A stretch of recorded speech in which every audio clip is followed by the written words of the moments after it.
everybody. We are back here with This Is Why I'm Sober. I'm Abby Rose. And I am Chris Kelly. Good to have you all here again. Thank you for joining us. Thanks for being a part of our journey. We are hyped and ready for tonight's episode. Yes, And Chris, how are you doing tonight? I'm doing really well. Yeah. Little coming off of a little bit of a cold, but hey, I'm upright and I'm turning oxygen into carbon dioxide, so I'm happy. Nothing to complain about. Yes, that's what we like to hear. How are you doing tonight? Awesome. I'm doing good. I got to go see, well, tried to see my kid wrestle. I had to come back for a volleyball meeting, but anyway, it was good though. And I Uh, just got the video footage of it and she kicked butt. So that's awesome. nice, nice. Yes. Yes. Man, So for tonight's episode, I was thinking I would like to dive into more of times when maybe you have not felt so supported in your sobriety journey.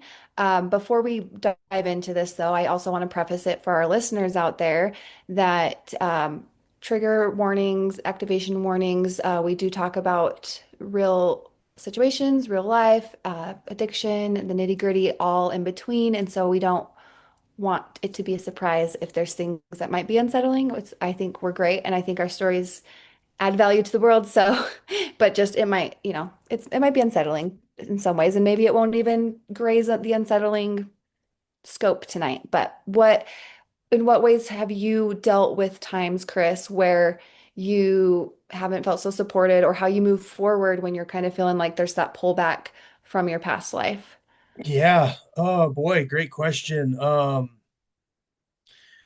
Yeah, I guess just knowing I don't know, just in early, I mean even today, I mean I still consider myself an early recovery. I'll be 3 years sober in May, so that's still really early because I'm 45 years old, and prior to the age of like 13, I was sober, and then since then I've only been sober 2.5 years. So yeah, I guess so since getting sober, man, like I guess just to kind of preface all this is just to acknowledge just how vulnerable, like I have been and I am.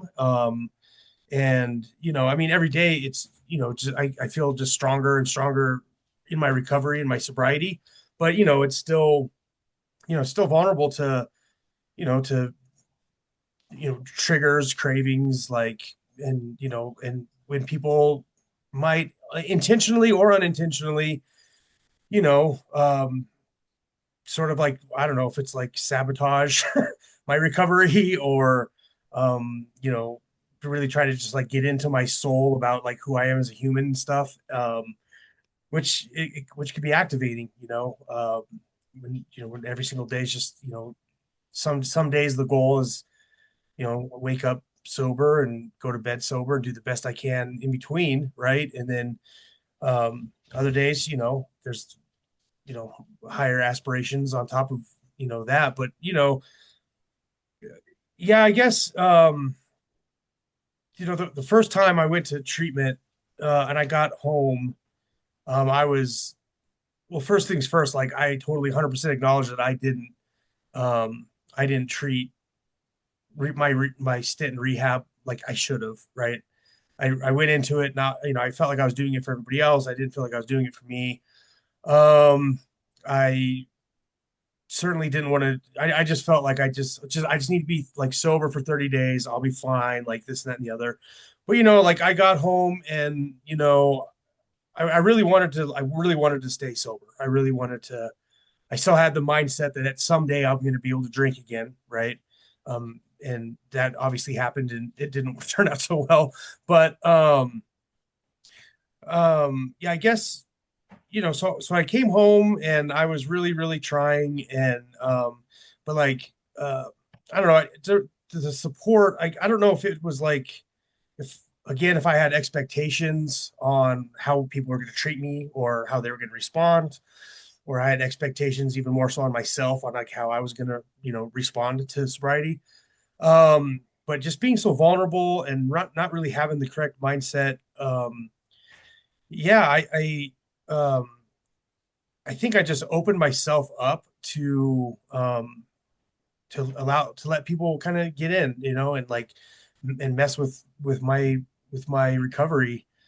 And other people, I think they just really didn't appreciate it. I mean, I just posted something this week on our page, saying like, I've just misery loves company, and I feel like sometimes when you come, you reintroduce yourself to the world as like, I'm in recovery, I'm sober, like, some people might not like that, for whatever reason. I don't know if it's human nature just in general, or if it's, um, I don't know what it is, but you know, so anyway, when I came home, there was one instance that really shook me, and I think it really just kind of, catapulted my relapse, which didn't take place for another like year and a half, but still just being that vulnerable. But I had a person say to me, and I'm out of respect for others, I'm not going to like mention names or anything, but like, you know, um,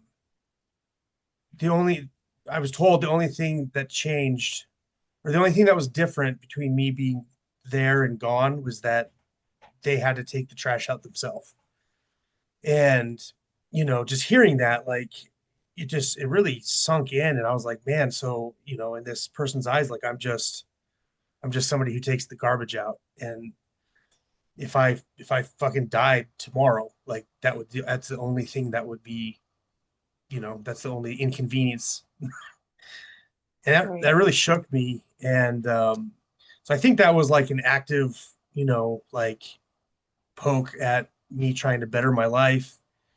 I had other friends that would, you know, they'd invite me out for drinks or whatever, and I'm like, yeah, actually, like, I'm gonna pass, because I'm like, I'm sober, so like that. And they, oh, come on, bro, come on, you can fucking, like, really trying to talk me into it. And I was like, I wish they knew just how vulnerable I was, because man, those were the nights I was really white knuckling it, like, Mhm. because it was nostalgia, and it was like, in the attic brain, just constantly doing push-ups in the parking lot. And those were tough. And I don't think it was out of like malice, but it was certainly like, I was a lot of people's like drinking buddy for a really long time. And for me to be kind of just like gone for like 45 days and then reappear and like say no, you know what I mean? I think it Yeah. kind of shook some people. And another person one time was a little aggravated because I went to like, again, I don't think it was in malice, but it was just because of my interpretation of the world in my environment.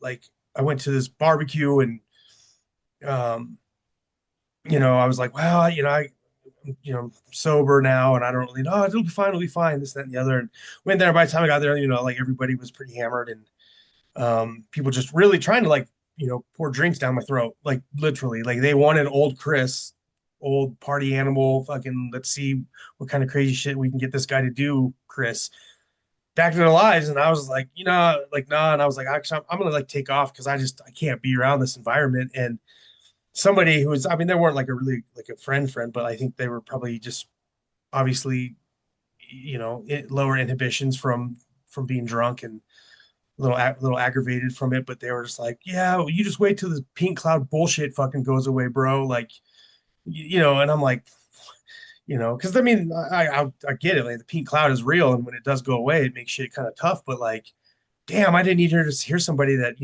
say that to my face, and um, you know. So I think it was more like those kind of scenarios. And I think it wasn't necessarily. It was more my interpretation of my environment as it was the environment itself. If that makes any sense, like, when I was thinking, because when I was in treatment, like, we would talk about, why people are going to naturally want to like bring you down if you start, because it's all about boundaries in recovery. Like, you got to set boundaries, and you have to respectfully ask people to accept those boundaries. If they can't, then it's like, I can't be a part of your life anymore. Like, I will be civil, I will say hello, and but I'm not going to be the same person I was, because I'm taking care of me. And So, but in my mind, it was like come home and it wasn't like these sort of like subtle attacks or like inconveniences. And certainly I didn't think about like my interpretation of people trying to, get me. I don't know if it's necessarily sabotage my recovery or like just bring me back to who I used to be or whatever. But, I had this image of like, like walking down the street and, like some like 1980s like public service announcement, like somebody's like, "Hey man, I heard you're sober. Well, that's lame. Why don't you hit this?" Or something. It's like, oh no, what do I do? It's like it was like in my mind, it was going to be like a clear cut thing. I'd be like, Right. say no, like walk away. I'm not drinking that. I'm not smoking that, bro. Like, but it wasn't that way. It was very subtle and it came in angles and directions that I wasn't really expecting. And I think it just caught me off guard, and I think a lot of that really did build up, combined with the fact that, I mean, I've said it before on our podcast, but like, I really think that I did relapse in treatment the first time. I mean, I didn't actually like drink or use in treatment, but my mind was not ready to accept the fact that like one is too many and a thousand, or like, one is too many and a thousand's not enough. You know what I mean? Like, I can't just go have a beer and be like, oh, that was nice. Well, see you later. It's like I have a beer, and then next thing you know, it's like, it's 4 days later, and I'm like, in my garage by myself with a thousand fucking empty bottles hiding all over the place, and just like no idea what day it is, and just and Yeah. um, but so those were the things that really, I think it was more my perception of what it was supposed to look like and what it actually was. The Yeah. second time I went to treatment, I went for me, like I actually made the call and I was like, and I went there with a totally different attitude. And so I think because of that, like my perception of the pink cloud reality, like life back in the grind, whatever you want to call it, was different and I was a little more secure, right? Right. But I mean, I certainly had people say things still. I certainly experienced a lot of, I guess you could classify it under traumatic experiences when I got back. Um, Yeah.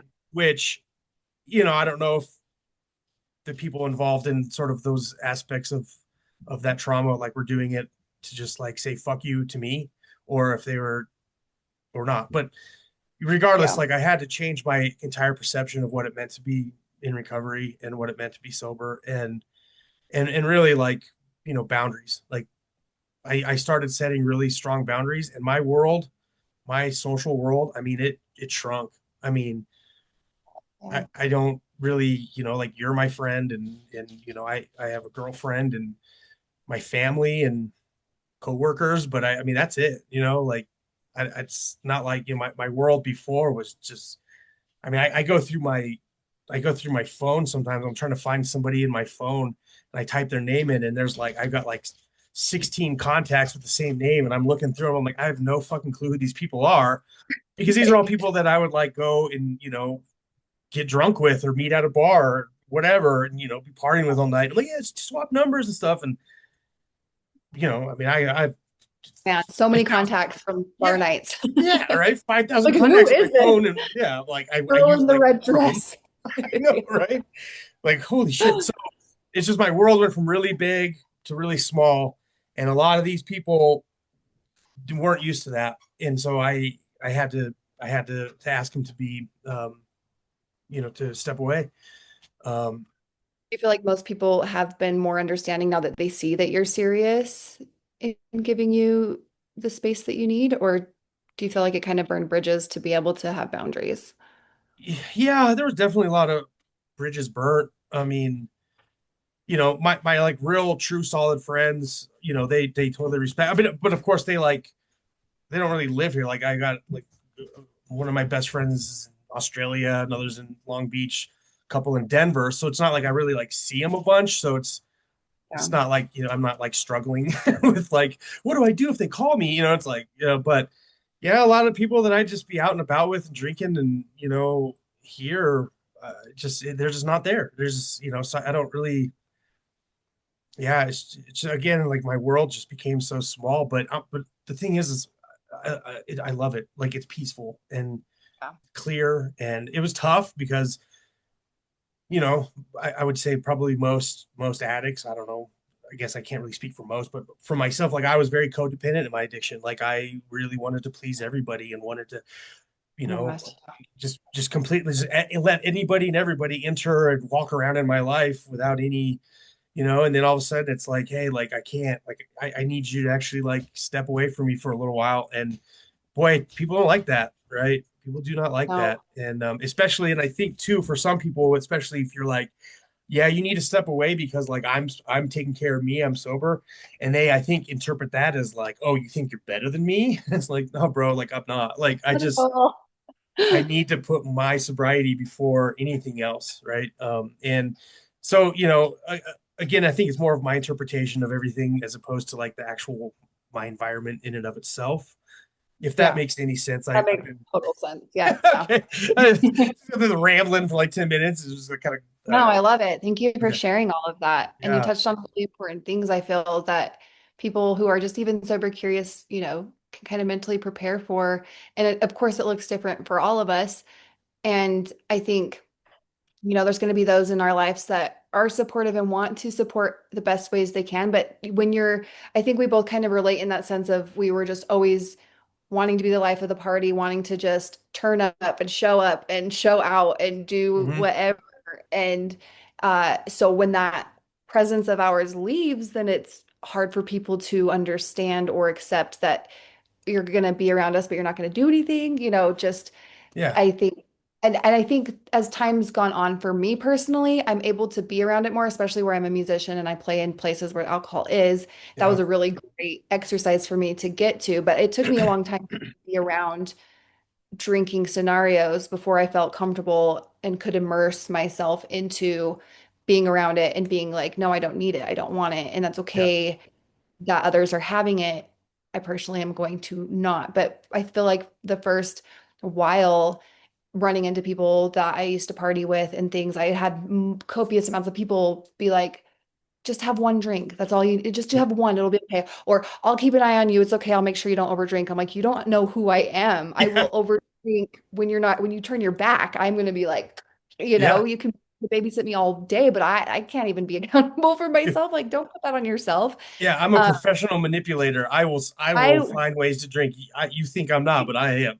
I've had a lot of practice I'm doing like this. sneaking out and just chugging them in the bathroom really fast. Like I just have to pee 3 times. It's Yeah. fine. Like, Yeah. yeah, it's, and I had so many people, there's people that didn't party as much when I was partying and they started partying after I Mm. quit. Like, oh, I wish you were still partying. I'm like, no, you don't. You do not. I Yeah. mean, I was a good time, but just and I guess, people don't know what goes on inside and what goes on behind closed doors because I've apologized to friends down the line, been able to talk to them and be like, hey, I am so sorry about that night where I got so like blackout wasted, blah blah blah. And they're like, oh, I thought you were fine. I thought we had fun. And I'm like, well, I'm glad that you did because they didn't see the shame I carried in my heart to wake up and be like, what did I do?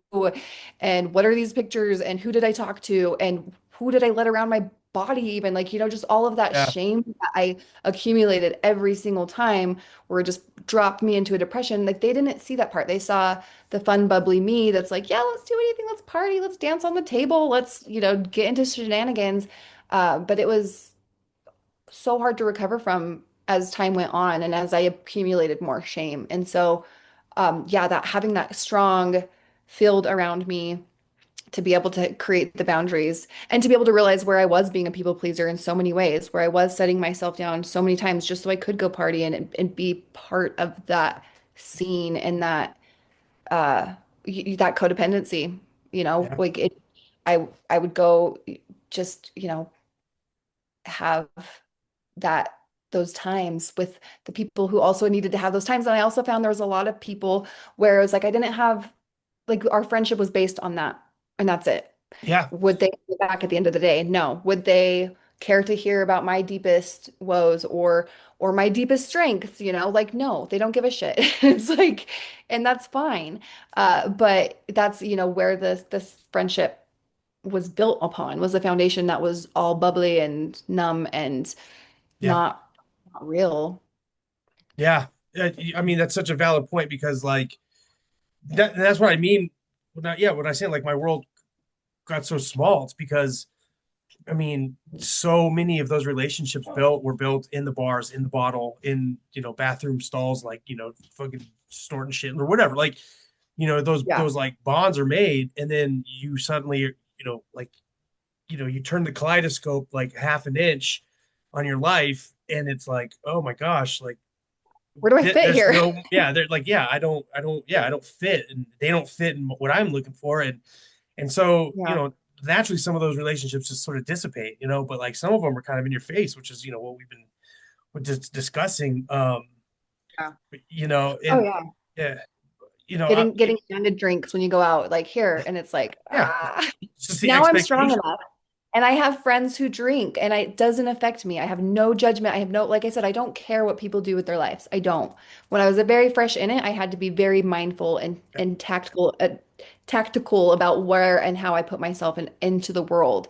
yeah, Now I trust myself enough to know I'll be okay, and I don't care if my friends are drinking around me. Like it's not ever like, oh, like if they were getting sloppy and like turning into me, then I'd be like, okay, like I need to yeah, get. But it's not like those friends that were sloppy like me, like we don't really talk to they're probably I don't even know what they're yeah. doing. They're probably I hope doing good. But anyway. Hopefully, yeah. But yeah, and as you're talking, like I'm just thinking, like, yeah, I mean, I was never really too affected by like, like I was never really too like triggered by being around it, or like, um, because you can't drive. I mean, this town, like you can't go a block without seeing a sign for a liquor store, or a weed store, and everywhere you go, I mean, shit, you can't watch TV without a bunch of commercials. So I mean, it's like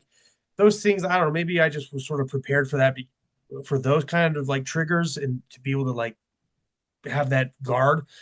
But I think what really got me, especially, is more of like the emotional, like I could sit in a room with somebody if they're drinking, but I couldn't sit in a room if they're telling me what a shitty person I am. You know what I mean? Like Right. that was more of like the Well, yeah. Like I'm trying to these are those rebuild myself here. yeah, Yeah. Yeah. so yeah, you bring up a good point, because yeah, I mean, I go out all the time to like restaurant. I don't go bar hopping and shit anymore, but I don't obviously don't go to liquor store anymore. But like, you go through the store and there's wine and beer in the store. It's not like I'm like, oh, I can't, Oh. no. So it's Yeah. just around, and I guess it's because it's so culturally and socially acceptable. At least drinking is like, it's more about like those emotional add-ons. And again, I think it's more to do with my preparation and perception of what it was actually going to be like. There was a guy told me one time very early in my second stint in rehab, and it altered my path in life.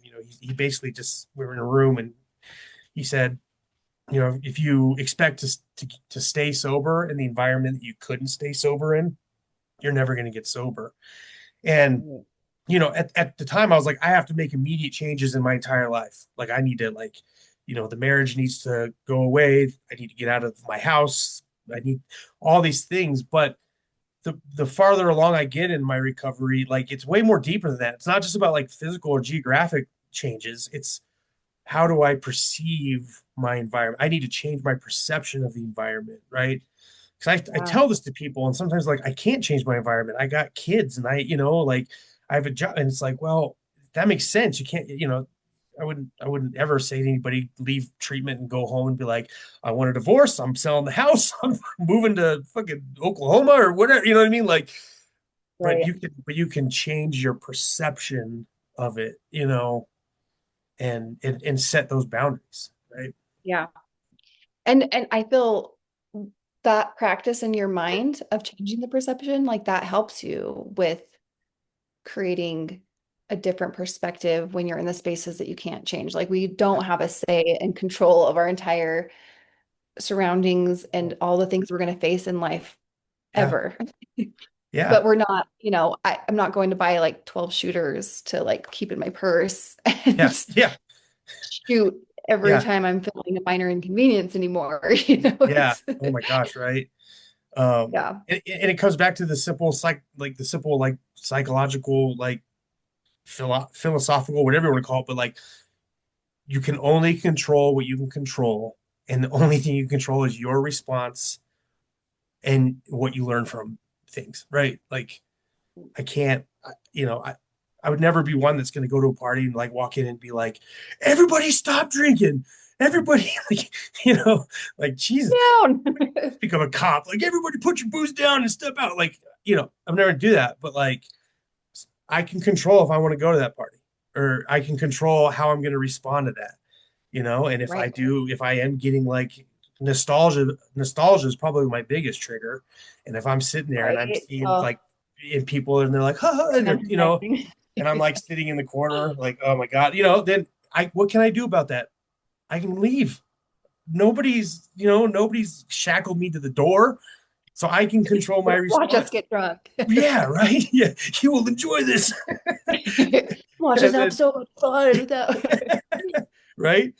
And then what do? I can leave. And then what else can I do? I can learn. Okay, cool. You know what, Chris? You're not ready to go to a place like that. You can't be Right. around those people. And it just all goes back to like the shrinkage of the world of my world.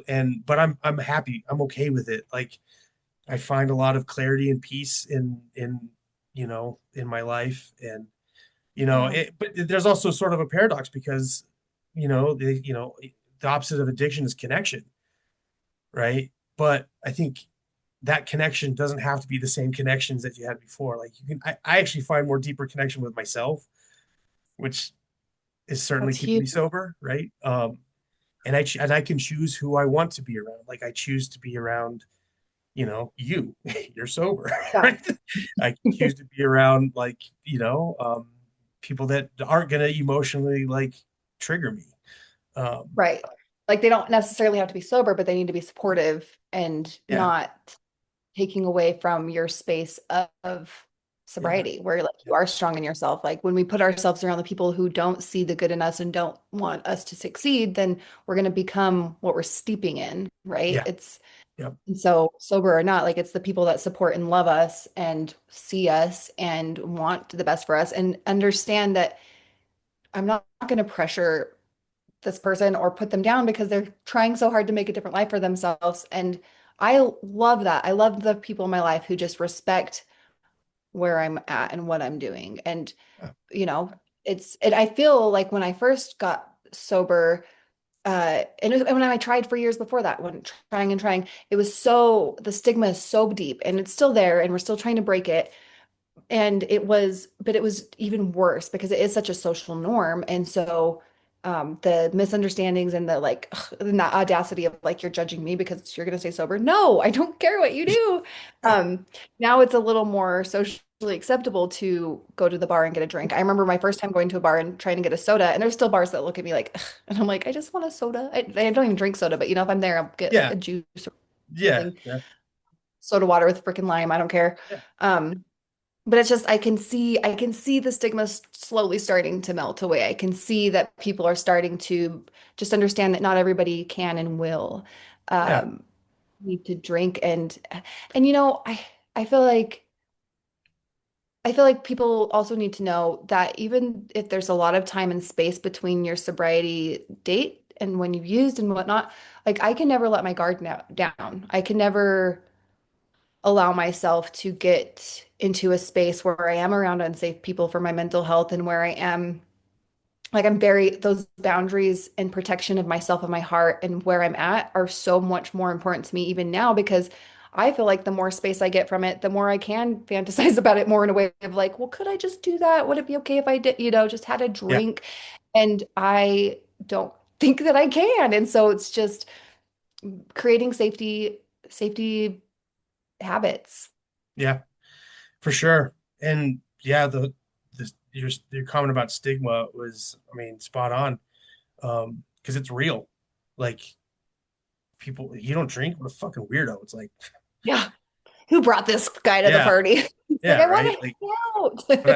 but I also think like, obviously like one of the reason why we're doing this is to break that stigma, to like let people Yeah. know like it's safe to be sober, it's safe to talk about it, it's safe to be proud in your recovery, right? Like, and I think and a Absolutely. lot of it has to do with our perception of the stigma too.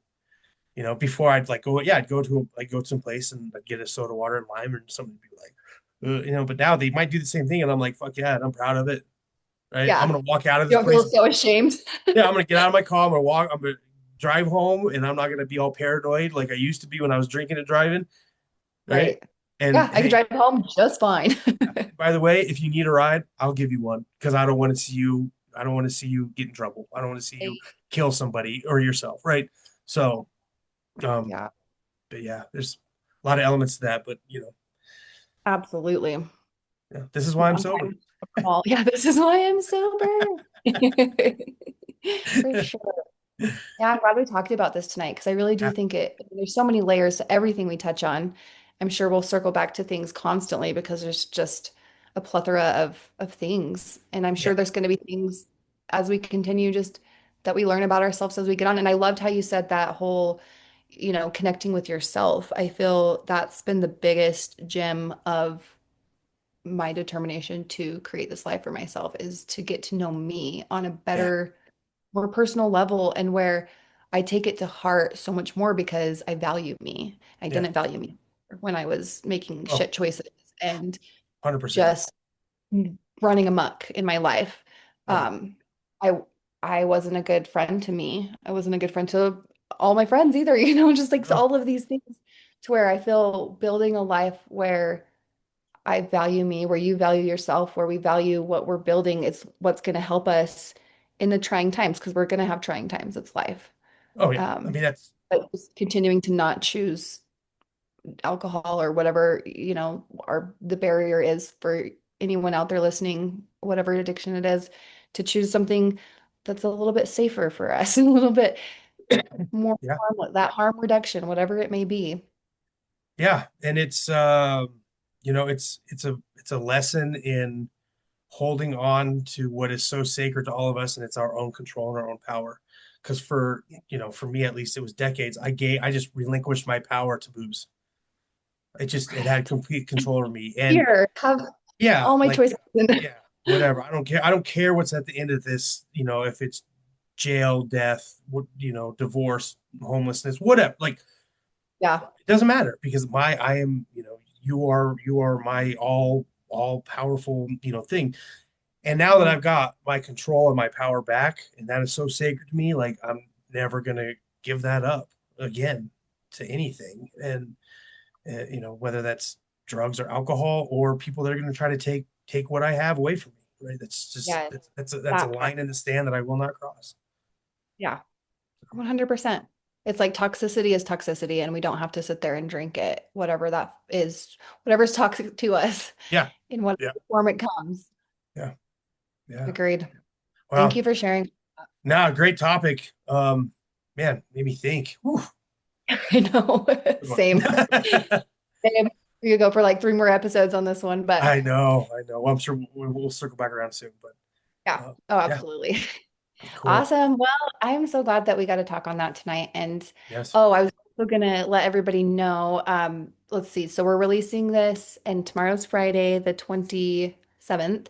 Yep. So we did a soft open at the beginning of the week or last weekend. I guess technically it was the end of last week, but we're going to do another opening on our store. This is why I'm sobershop.com. It's going to be from Friday to Sunday.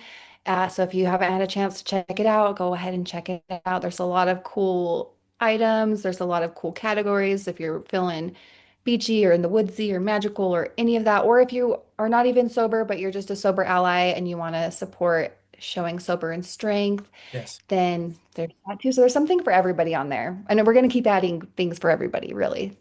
Yeah, for sure. And you know, I mean, thank you if you guys if you're listening right now and you were one of the people who stopped by and even if you bought something that was amazing, if you even just like looked around, thank you so much. But we, you know, because of that, we were able to fix, you know, some little things here and there and just make the experience better for everybody. And you know, again, like our we're trying to raise money to open up a rehab center in the Four Corners area. So anytime you buy something from Wow. us, it helps us with that goal. So thank you.